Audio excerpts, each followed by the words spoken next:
NTPC green नवीन IPO येत आहे. पैसा डबल होणार की विषय गणणार. तर नमस्कार, मी सुशांत काकडे तुमचं सगळ्यांचं स्वागत करतो फेथ इन फ्युचर मध्ये. आणि आजच्या व्हिडिओमध्ये आपण बघणार आहे की एनटीपीसी ग्रीन मध्ये पैसे लावायचे की नाही. त्यामुळे व्हिडिओ शेवटपर्यंत बघा. मी शेवटी सांगणार आहे की ह्यामध्ये पैसे लावायचे की नाही. त्याच्या आधी डिटेल बघूया एनटीपीसीचे, बरोबर. तर मी स्क्रीन शेअर करतो, ठीक आहे. एनटीपीसी ग्रीन 2022 साली एप्रिलमध्ये चालू झाली, ऑपरेशनल झाली. ओके. एनटीपीसी लिमिटेडची ही सबसायडरीज आहे. त्यामुळं जे मॅनेजमेंट आहे ते तगडं आहे. त्यामुळे मॅनेजमेंटच्या बाबतीत कोणतंही प्रश्नचिन्ह उभं करता येणार नाही. ओके. त्यानंतर बघितलं एनटीपीसी ग्रीन दोन पद्धतीने प्रोजेक्ट घेते, ऑर्गॅनिक आणि इनऑर्गॅनिक, बरोबर. ऑर्गॅनिक मध्ये कसं असतं की कंपनी बिडिंग नुसार प्रोजेक्ट घेते, म्हणजे गव्हर्नमेंटच्या बिडिंग नुसार प्रोजेक्ट आपल्याला दिले जातात किंवा कंपनी घेतले जाते. आणि इनऑर्गॅनिक म्हणजे समजा पार्टनरशिप आहे कोणत्या कंपनीसोबत, तर त्यांच्याकडून आपल्याला जे प्रोजेक्ट येतात डायरेक्टली विदाउट बिडिंग, तर त्यांना आपण इनऑर्गॅनिक वे म्हणतो. ओके, ठीक आहे. त्यानंतर कंपनीचा पोर्टफोलिओ आपण चेक करणार आहे की सध्या पोर्टफोलिओमध्ये काय काय आहे कंपनीच्या. ओके. तर 3071 मेगावॉटचे सोलार प्रोजेक्ट सध्या ऑपरेशनल आहेत आणि 100 मेगावॉटचे विंड प्रोजेक्ट सध्या ऑपरेशनल आहेत. ओके. त्यानंतर जर बघितलं तर 14,696 मेगावॉट जे आहे ते सध्या पोर्टफोलिओमध्ये आहे. म्हणजे 3071 आणि 100 वॅटचे पकडून 14,696 मेगावॉट आहे त्यांच्या पोर्टफोलिओमध्ये. बाकीचे जे राहिलेले आहेत ते सध्या अंडर कन्स्ट्रक्शन आहेत. ओके. तर मेजरली त्यांच्याकडे 37 सोलार प्रोजेक्ट आहेत आणि 9 वाइंड प्रोजेक्ट सध्या आहेत त्यांच्याकडे. ओके.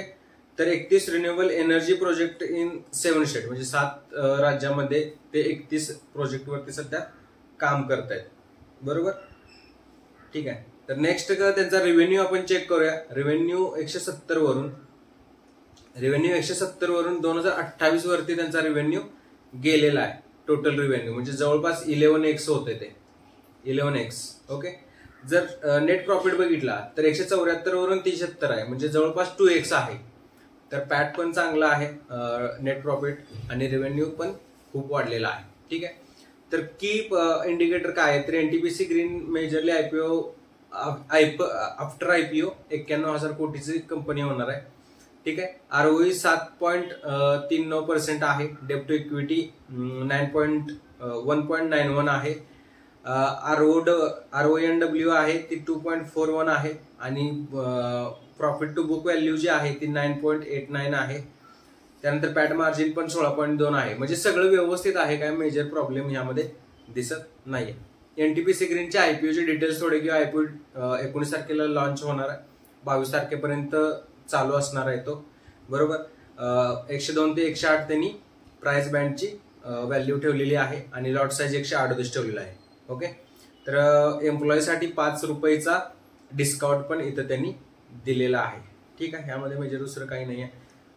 19 तारखेला ओपन होणार, 22 तारखेला क्लोज होणार आहे. अलॉटमेंट 25 तारखेला होणार आहे. 26 तारखेला जे पैसे आहेत तुमचे जर अलॉट नसेल झाला तर तुमचं रिफंड होऊन जातील. आणि लिस्टिंग डे 27 तारखेला तो लिस्ट होणार आहे. ठीक आहे. तर हे मेजरही आहे. आणि सगळ्यात महत्वाचं एनटीपीसी ग्रीनचा जर जीएमपी बघितला, ग्रे मार्केट प्राइस, ठीक आहे, त्याचा हा चार्ट आहे 4 तारखेपासून. तर 9 तारखेला ट्रेड व्हायला चालू झाला, 25 रुपये ट्रेड झाला, पुन्हा 16 रुपयेनं कमी झाला, पुन्हा 9 रुपयानं कमी झाला, पुन्हा 9 रुपयानं, पुन्हा 3 रुपयानं, पुन्हा 1 रुपये, 2 रुपये 50 पैसे, आता 1 रुपये 40 पैसे.